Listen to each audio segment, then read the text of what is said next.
Hi guys, this is TSF, and today we are here for another review called for the season Dota 2 Dragon's Blood Season 2, actually. And joining me is Amir, and we're just waiting for Mubarak. He's just gonna be here in a while. So yeah, until then, we will just like probably talk to you about like Okay, I'm ready. what.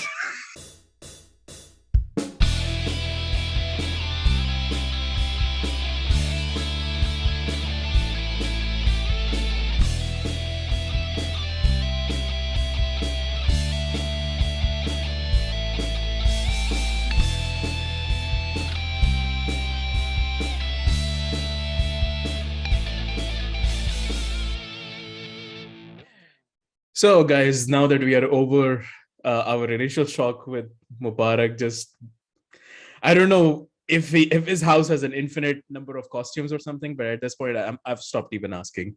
And So, Mubarak being Okay, Mubarak. hear me out. yeah. Hear me out here. Lizards are related to dragons. My mom wanted me to kill a lizard. I had to be in character. I'm a Wow. dragon knight. This is how it works. Did you stun the lizard first with your shield? I said, "Who calls for a dragon knight?" And the lizard escaped. That's an almost accurate game voiceover. Almost accurate. True I've never that. played the But games. there is one interesting piece of like thing I read on the internet. The voice actor who does Slyrak is the original voice actor from the game For who the Dragon does Knight. the entire Wow. for the Dragon Knight. Yeah. Tony And Todd. I was listening to his voiceover. Like, holy shit, that is Slyrak. Yeah. And it's funny, it's a bit of a digressed information, but Tony Todd is also the voice of your Zoom or, in Flash Season 2, there was this Zoom. So the Black Flash and all of that. So he's also the voice of that. But yeah, Dota 2 Dragon's Blood Season 2. Well, I mean, initially, like if I am to air my thoughts a bit, while I can see that the competition is starting to become very intense between Dota and League of Legends, with League of Legends coming out with Arcane and Dota 2 trying to sort of like keep up with it with Dragon's Blood, but it's clear to see that it's starting to become a very one-sided competition if you think about it. Like Dota 2 Dragon's Blood Season 2, all the expectations that you have with it, while the animation and everything is amazing, is just story isn't just landing its hook in. Mubarak, what do you think, by the way? Season 1 was great. It really set the stage, and this came out before Arcane, so we had time to enjoy that. Okay, so it was great animation, great voice acting, a very decent story. It was really nice. And then Arcane came, and our expectations went like whoop. And yeah, and then this came out, and we're just like, okay. Yeah. But there is objectively, there is a dip in story, I guess, from season 1. This was a good season, no doubt. But it's just it doesn't deliver what it had in the previous season. It was, Yeah. I liked it. Compared to season 1, you guys are right. This was, and especially compared to Arcane, it didn't hit the spot. Now, it's been a while since I watched it. I kind of like, I guess I'd say, impurified my own personal opinion with some internet reviews, but not a lot. Just the general consensus, and I agree with this, is that this show was amazing. This season itself was amazing. The story that happens, if you can absorb what is happening, is quite amazing. All the characters, they are fantastically done. The many different story arcs with Invoker, with Mirana, with Davion's struggles, with the struggle of, I keep forgetting her name, Femrin, as well as all the side characters also get some love in there. I just think that with only 8 episodes, correct me if I'm wrong, it's been a while since I watched, that is too little time for the amount of information they try to cram in there. And it's because of that you have this, major story plot lines, like plot things happening, which felt very, what's the word I'm looking for? I'm sorry, my They brain's fell dead. short. They fell short, They basically. got they felt short. My personal experience while watching, I'll be brief about it. I could not understand what was going on with Invoker's story. Now, I might have been a bit exhausted while I was watching, trying to watch this season, but compare it to its direct competitor, Arcane. Um, I had no issue following along with Arcane. I think me and Mubarak reviewed that. Mubarak, you remember we had this Yeah. long discussion where we were like, they didn't show so much of the world of League of Legends, but that's a good thing because they kept themselves within scope of just the place where the story is taking place. um, you don't get to hear much about Noxus in Arcane or about Damasia because they're not concerned with the current story. Well, we can get into them later, but over here, the story was all over the place. And especially, it's because of this that it's very difficult to follow through. There's so much information coming at you, and there's no filler moments in between where you don't get an information dump. You just get to, like, absorb what is happening, whereas some mundane stuff happens in front of you. There is so much happening, especially near the end, that it's difficult to keep up with.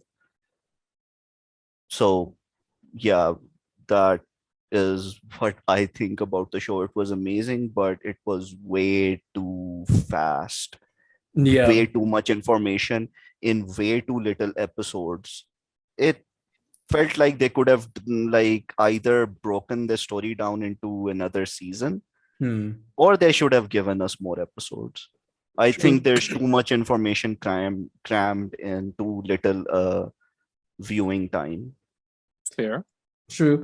And what's more is like this was something that I was discussing with you earlier as well. Like the story sort of lacked a central anchor point for all of these different stories going on. Like, okay, you are constantly sort of questioning that, okay, fine, there's Davion's struggle. Then there is Mirana's whole ascension to the throne and all the political wars that are just going on.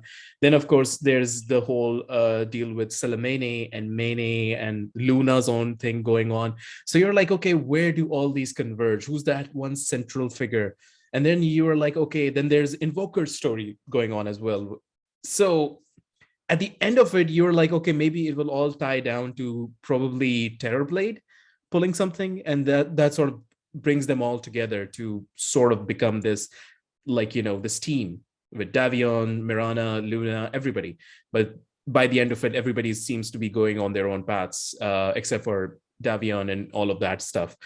And then, of course, you end up losing Slyrak as well. Like, by losing, of course, he just goes off to fighting Terrorblade in his own realm, which was something I was looking forward to. Like, okay, fine. If you're saying that Slyrak is going to face Terrorblade, show us that. End the season with that, probably. If a cliffhanger of sorts, like, for example, if Terrorblade was to win over Slyrak all of a sudden and corrupt him, that's a cliffhanger. Then you can have people wait for it. Like, okay, wow, this did not go as we expected. So the lack of an anchor point and the whole letdown of missing out on Slyrak versus Terrorblade was something that I just didn't like in the season. Mubarak, what about you? Yeah, this for the center anchor point, I guess that the center Davion, his story is basically the that's how I understood it. Him being the center point to this season, where it's basically revolving around him, and then everything else is happening on the side. One thing I would like to bring up is with Arcane, and I don't like that we're comparing them with Arcane because that's like a different thing, but this show, Dragon's Blood, kind of fails to attract me towards the game. Whereas Arcane, when I watched that, I was interested. I'm like, maybe I should check out the game. There is scope there. Whereas in this one, I'm like, yeah, it's just another anime about Dragon Knight, stuff like that. Yeah. There's nothing to interests me further than that. True. Yeah. No, but that's it very was true. nice That's very true. overall. While there were Easter eggs for a lot of the like the Dota players, like for me in particular, there were so many Easter eggs. For example, Lina, if you talk about that character as well, the whole move set is from entirely the game, with the lightning thing being her ultimate. The light, the, yeah. the lightning Laguana blade was there. So so that was something that was interesting. And similarly, Mirana's arrows, and then Davion's full dragon form, all of that stuff. It was like, okay, great. And then you have Winter Wyvern coming in as well as Crystal Maiden. And those are few characters who are very major in the game. Like, they're played very often. And you're like, okay, they were treated as like side characters, like cameos, if you think about it. Not Winter Mhm. Wyvern, but Crystal Maiden, of course. So you're like, okay, interesting. Let's hope that we see them more. And then, of course, their story by the end of it starts rushing to the conclusion, if you think about it. So over there, just going back to Amir's point, it's kind of like, you lose out some meaningful character development moments and like probably world building more. And coming back to world building, it's that same thing that Mubarak you just mentioned, like, with Arcane, they contain that world. And but by of course, when we compare Arcane to Dota, it's like the whole League of Legends versus Dota thing again. It's gonna be compared because both of these companies are like competitors, very close Yeah. competitors. So of course, if you're putting out a product like this, then of course it's gonna be that way. So eventually, of course, you arrive to the conclusion that okay, these are two different animation styles, these are two different stories. But then again, you can't help but see that okay, there's one superior and there's the other which has the potential to rival it, but it's just lacking in the story It's department. coming out short. I'll Mhm. can you guys hear me? Yeah. Okay. Yes. I'll take that stick for a second. The same thing that Mubarak said and you said.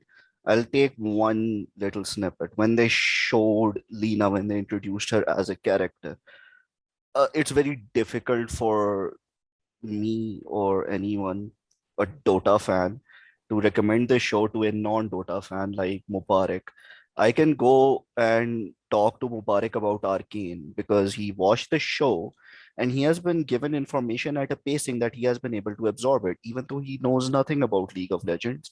I can sit down with him and talk to him about stuff which he saw in the show, was able to understand what it was, and tell him the relevance of that, which Mm. gets him more excited about the video game. Like you said with Lena, I was so happy to see Lena in the show because I used to play. Lena is even older than Dota too. She's from the original See, Dota. she's from the OG Yeah, ones. Yeah. yeah, she's one of the OG heroes, and her lightning shooting thing, that is Laguana her blade. Yeah. ultimate. The Laguna Blade. Holy shit, that thing was one of my favorite abilities. But the way it is shown in the show, I doubt Mubarak even caught a whimp of that. Do you even remember the scene that we're talking about? Yeah. You see, I Exactly. know because I know Nothing stood because out about even it. even even I barely remember it. All I remember is yes, it definitely was a 0.5 second moment where she was actually fighting Sklyrak. Yeah. Like, Or yeah, Daviarak, or if you think about it, it's like Davyarak. Yeah, Davion. basically, 10 out of 10. You see, Mubarak, you missed it. And it's not bad on you. What I'm trying to say is that because there's so much information crammed, you have so little time, which isn't exactly a company fault. Some people are like, it's also Netflix's fault. They should give them more money. They should let them make more episodes. I honestly don't know what to comment there, but the point is the show still suffers because Mubarak was unable to pick up on that lightning thing. He can barely remember it. I cannot sit down with him and, fangirl about how Laguna Blade is so amazing and, the way it's shown in the show. Mubarak can actually feel that, yes, it definitely was. I'm picking very one specific example, Mm. but Mhm. the rest of the show is pretty much just like this. There's Yeah. so much good stuff that happens. It's not, excuse me. It's not that the show doesn't show interesting things, but it's It's only when just you're, very you know, rushed. it's only when you know what you're looking for that you are able to pick it up. And for someone like me who was completely exhausted out of his friggin' mind, and I was very busy with work in those days trying to watch this show so we could review it. Even I missed out on information. Like I said, the Invoker story just went shoo. I have no idea what happened there. So for someone like Mubarak or anyone who is not a Dota fan, who does not know all these, Anything. hero characters, what they are actually, who is even the Dragon Knight, who is even Lina, is she important? It's very difficult for you to keep up. Yeah. So And a lot of those yeah, characters, a lot of those heroes that we saw, like for example, the Captain Guard, that was Ursa Warrior right there, but he's not called yo, Ursa Warrior. Then you have the Drow, yo, then you have the assassin, but she's not Drow Ranger, she's not Traxxas, she's Banari. She's a totally different character. So you just get this like, why are you changing this? Because that's like a walking Drow Ranger straight out of Dota 2 or Dota 1 even, but her name is different. She's using a crossbow. I have a feeling like I said I polluted my opinion by watching some other review. One guy shared a link. It turns out that the director of the show, the creator of the show, he did some Q&A thing on Reddit, and I read some of his answers. It seems that he did change a few bits of pieces of information, and people questioned him like, "Why are you doing that?" He's like, "I just wanted to make the story more conducive to a TV show." Now, that is something I guess I can That's understand, yeah. I can get behind. To be honest, it doesn't really affect it. Yes, I Mhm. looked at the captain of the guard and I was like, this is just some side character. He's just going to be, yes, sir, I'm going to do my job. But he does a lot more than that when he rescues Mirana from that Mhm. Yeah, betrayer general, whatever her name was. yeah. There were epic moments. It's not like these characters are wasted. It's just that You wish for don't more. You wish for The you more. wish weight for of more, or you wish for things to slow down a bit so that you can appreciate these characters. yeah. You can get a little bit more of Lena's abilities, or like her showing off her power. And I can be like, hey, Mubarak, when Lena blew that pillar of flame out of the ground, which you barely even probably notice that, but that's literally one of her abilities from Dota. Mhm. That is the ability that Lena uses. You Yeah, max it the first thing. See, yeah. Asad knows what I'm talking about, but Yeah. I I've, can't been- I I've, talk to don't. I've been a Mubarak about I've this been a because noob on it's that one, but yeah. Mm. But since we are running so. short of time, by the way, so we'll have Yeah, to move to ratings. Mubarak, you go Okay. first. I give this. Okay, so season one, there was an improved. There is something improved in this. It's the action, the animation. They've gone up a notch. Okay, I noticed this as well. The Mm, story is kind of lacking. Obviously, in some places, we don't feel the weight of things anymore. But yeah, overall, I enjoyed this. I enjoyed it. It's not bad. I have an 8.5 for this. But just as a non-Dota player, this is the maximum I can give. I fair. I've missed a lot of stuff out. I'm interested about your ratings as Dota players, people who know the lore. Amir, what about What do you you? say? oh boy, can y'all remind me what I gave Arcane?